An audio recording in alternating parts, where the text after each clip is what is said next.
is why I stand before you as a candidate for New York City Mayor. Make no mistake, this will be a fight. Any chance you want to sign a petition to get Zohran on the ballot? Any chance you want to sign a petition to get Zohran on the ballot? No thanks. All right, no worries. How you doing, sir?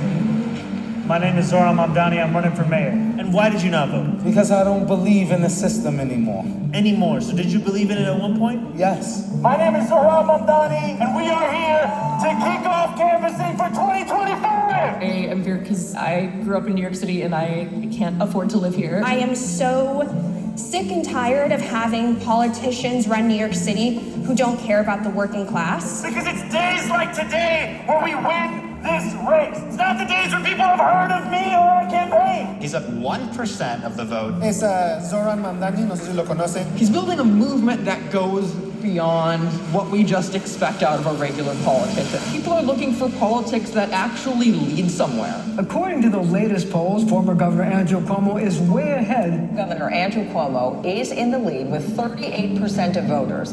A surprising second is New York State Assemblyman Zohran Mamdani.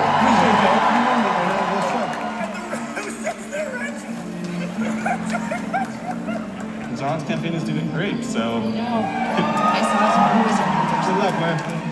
We're behind you. We're exactly 2 months away from Election Day. Want to say good luck? Thank you so much. Zero accomplishments. I want to be very clear. I have never had to resign in disgrace. I have never cut Medicare. I have never stolen hundreds of millions of dollars from the MTA. I have never hounded the 13 women who credibly accused me of sexual harassment. I have never sued for their gynecological records. And I have never done those things because I am not you. This will be a night we will look back on as being the one where we started winning this race, not just competing.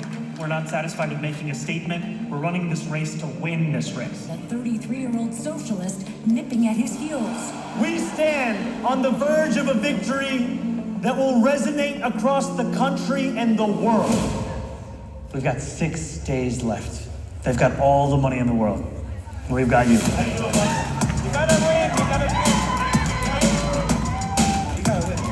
It's Election Day here in New York City. The red-hot Democratic primary. Will voters end up braving the extreme heat to go vote? It's going to be a big one. It is 11 p.m. and Zohran Mamdani is on the verge of a major political upset.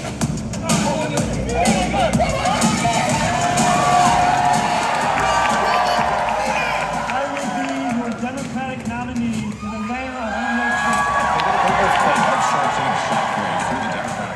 Zohran Mamdani is a little-known state lawmaker until recently. Declaring victory in New York City's Democratic mayoral primary. The general election is in November. The former New York governor says he's staying in the race for New York City's mayor. Tell Zohran I said hello. What are the folks afraid of? They're afraid of Mr. Mamdani becoming what can happen all over this country. Because you have changed the history of the city, of this country. There are people across the world who are watching. And they are watching it because we have the audacity to believe that working people could win a city that they could in fact afford.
Thank you all so much.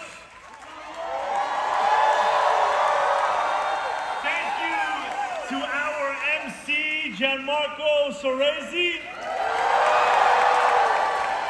Thank you to the elected elected officials, labor and movement leaders here with us tonight. And thank you to New York's Attorney General Tish James. For years, you have fought the good fight for New Yorkers, and now it's our time to fight for you. There is something special in this room tonight. It's power. It's the power of hundreds of thousands of New Yorkers united, ready to usher in a new day. It is the power of a movement that won the battle over the soul of the Democratic Party. That put Andrew Cuomo's vision of austerity and smallness firmly where it belongs on a ballot line no one's ever heard of.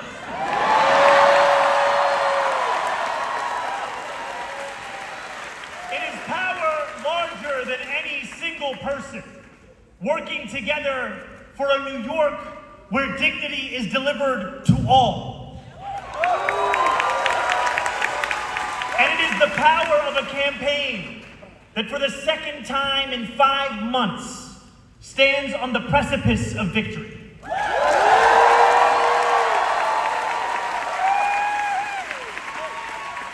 weeks from tomorrow, we will win again.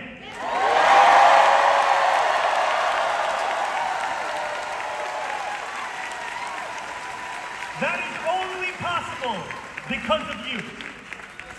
This campaign has built the largest volunteer effort of any in New York City history. There are 3,200 people in this theater tonight.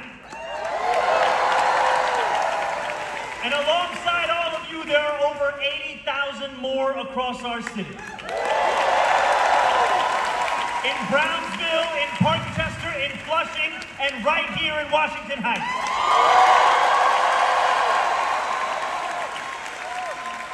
New Yorkers who have knocked doors, phone banked, and registered voters, day after day, week after week, month after month.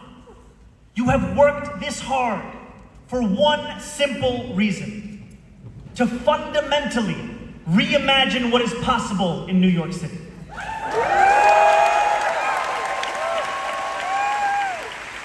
Now, there are some who oppose that vision. Billionaires like Bill Ackman and Ronald Lauder have poured millions of dollars into this race because they say that we pose an existential threat. And I am here to admit something. They are right.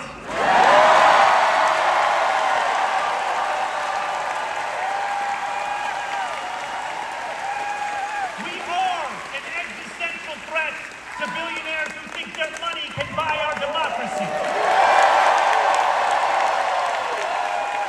We are an existential threat to a broken status quo that buries the voices of working people beneath corporations.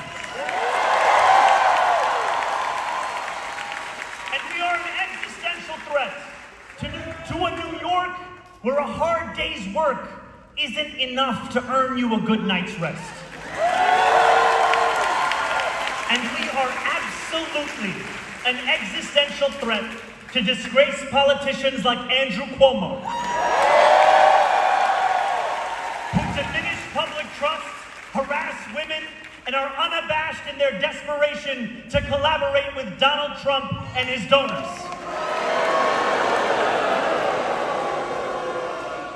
Let me be clear, this is not a moment for capitulation. We are in a period of political darkness. Donald Trump and his ICE agents are snatching our immigrant neighbors from our city in broad daylight, right before our eyes. His authoritarian administration is waging a scorched earth campaign of retribution against any who dared oppose them, against the courts that dare hold them accountable, and against our trans and queer neighbors for simply daring to be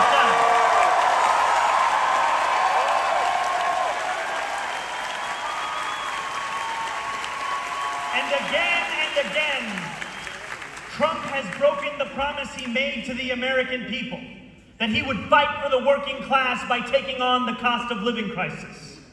Over the last 9 months, we have witnessed the largest wealth transfer from the poor to the rich in history.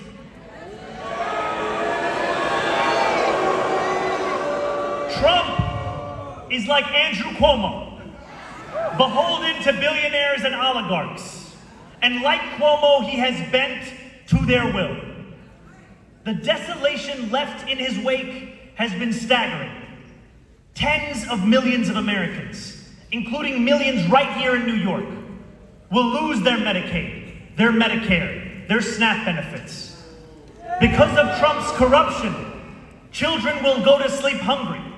The sick will die. Any way you measure it, our lives have gotten worse. I think of the pastor I sat with just a few weeks ago in East Flatbush. He told me how in September, a young woman from his congregation approached him after church.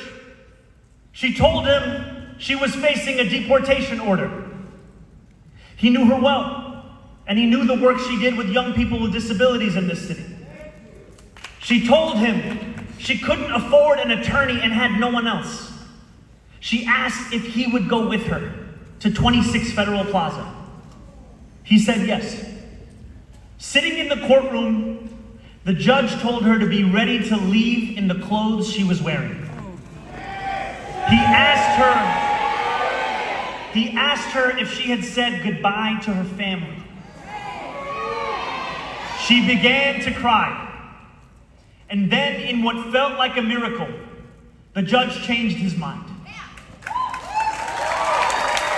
He decided he would put her TPS order before the deportation order. For a minute, it seemed as if the danger had passed. But the pastor knew that ICE stood outside.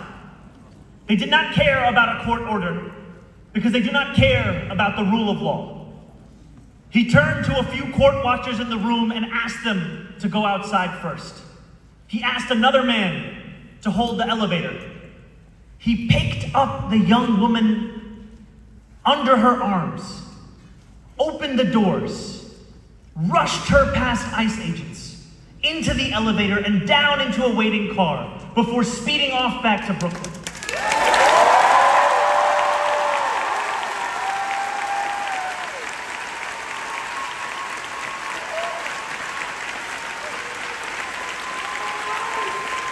Through it all, her feet had never even touched the ground. He told me that it felt like the Underground Railroad. And still he knew she was anything but safe. We are living in the times that we read about. I know that for many of us, when we look back at moments in history that rhyme with today, where tyranny loomed and the state imposed violence with sinister glee, we ask ourselves what we would have done. We need not wonder. That time is now. And I am proud to look out onto this crowd at New Yorkers who, amidst this despair, have continued to believe in a world better than this. With every block walked, every petition signature earned, you have refused to normalize a politics of cruelty, of greed, of exploitation. You have asserted your power. We see that power when nurses and teachers and bus drivers, the hardworking men and women of organized labor, finish their shifts and go straight to a canvas launch. We see it when the same New Yorkers who walk to work dedicate their weekends to fighting for fast and free buses for strangers they will never meet.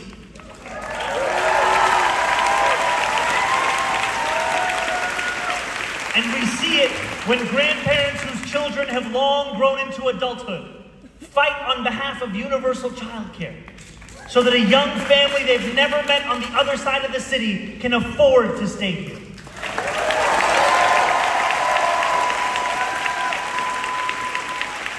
With this much darkness, it takes courage to light a new path. As Thomas Sankara once said, fundamental change only comes from the courage to turn your back on the old formulas, the courage to invent the future. Together, that is exactly what we have done. For too long, we have been told to be satisfied with abstractions and strongly worded letters, to be content with a politics built atop the flimsy foundation of only that which we are against, without ever declaring what we are actually for. To accept leaders who would sell us out to the highest bidder. That is not what this movement is, nor will it ever be. We know what we are for, and we will not cower. A movement by the people and for the people answers only to the people. So, with 22 days until the polls close, let us say what we believe loudly and clearly for the world to know. We believe in the wealthiest city, in the wealthiest nation, in the history of the world, that working people deserve a dignified life.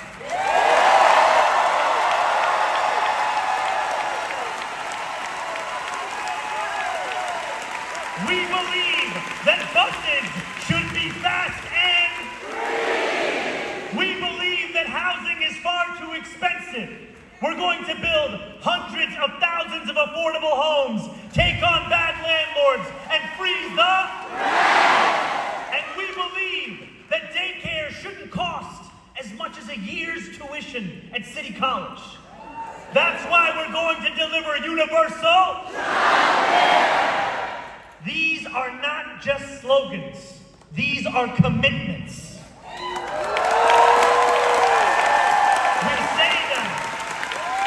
We say them not simply to inspire, but because it is what we will deliver.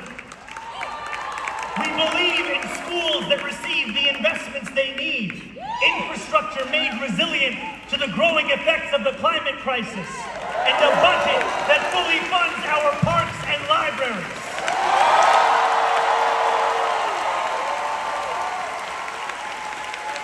We believe in public safety that actually delivers safety and justice. We can make this a city where no one is afraid to walk the streets or take the subway. A city where our police officers focus on serious crimes and it is mental health professionals that address the mental health crisis. In New York, we believe in standing up for those that we love. Over the last 9 months, we have watched the man with the most power in the world expend enormous energy targeting those with the least. Whether you are an immigrant, a member of the trans community, one of the many black women that Donald Trump has fired from a federal job, a single mom still waiting for the cost of groceries to go down, or anyone else with their back against the wall, your struggle is ours too.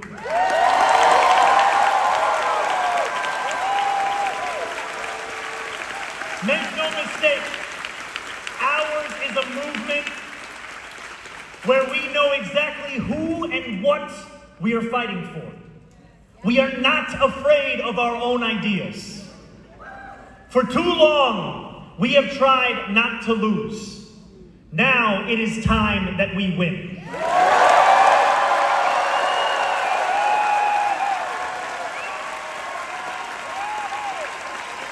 And I know that since we won on June 24th, there have been some who have questioned whether that we aspire towards is possible. Whether the young people they speak of as the future could also be the present. Whether a left that has critiqued could also be the left that delivers. To that, my friends, I have a very simple answer. Yes.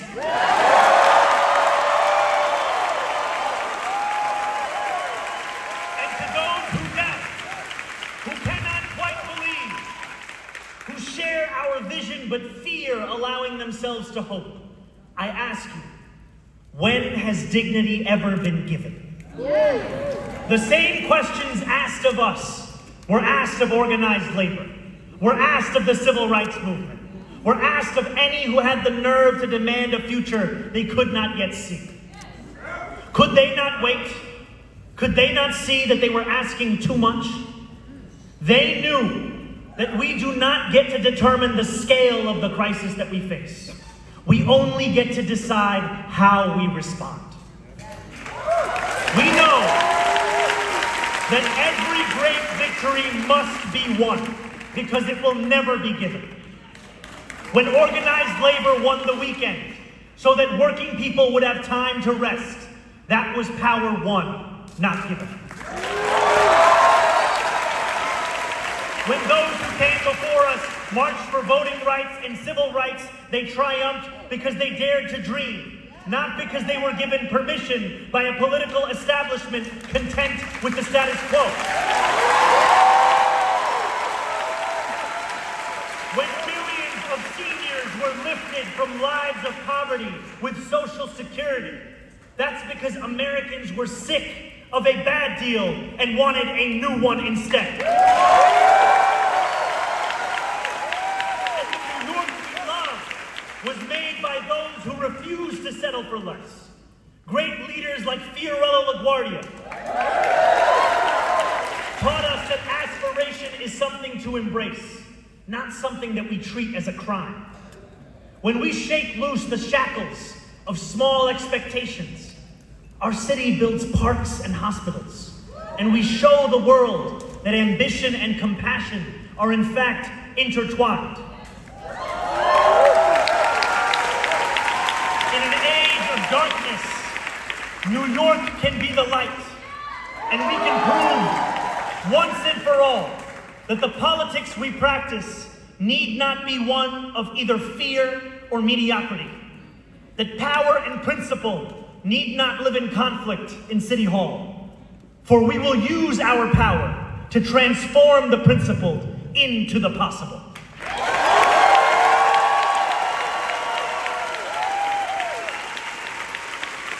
In 12 days, New Yorkers will begin to cast their ballots. We will vote for our next mayor, but more than that, we will make a very simple choice. A choice between democracy and oligarchy. A choice between a city you can afford or more of the same. A choice between a mayor who works for those straining to afford groceries or those straining to buy an election. A choice between the hope of a brighter future and a broken past. For years, in the words of Dr. King, we have been asked to wait for a more convenient season. We have been told that change is not yet quite possible, that it's not yet our turn, that it will come soon enough. We've been told to wait as our friends and neighbors have moved away, told to wait as our city has only grown harder to afford, told to wait as a good life has drifted out of reach. My friends, we are not afforded the luxury of waiting. Because too often, to wait is to trust those who delivered us to this point. We can demand a government that makes our lives better. We can tell billionaires that this city doesn't just belong to them. We can tell Donald Trump he cannot buy this election. And we can tell Andrew Cuomo that New York City is not for sale.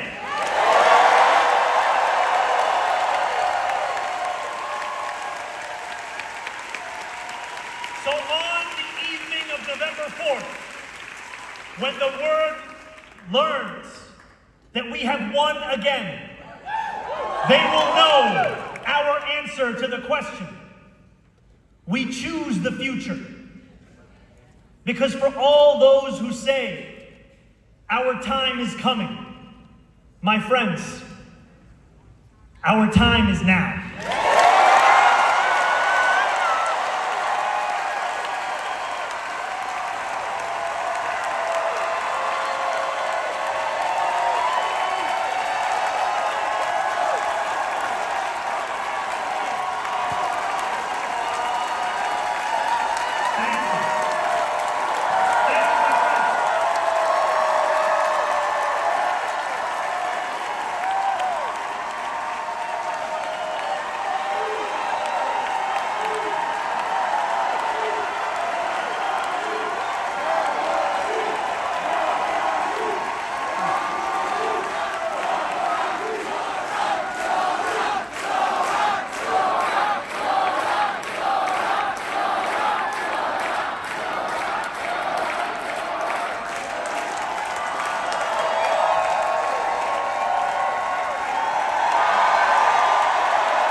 Thank you, United Palace.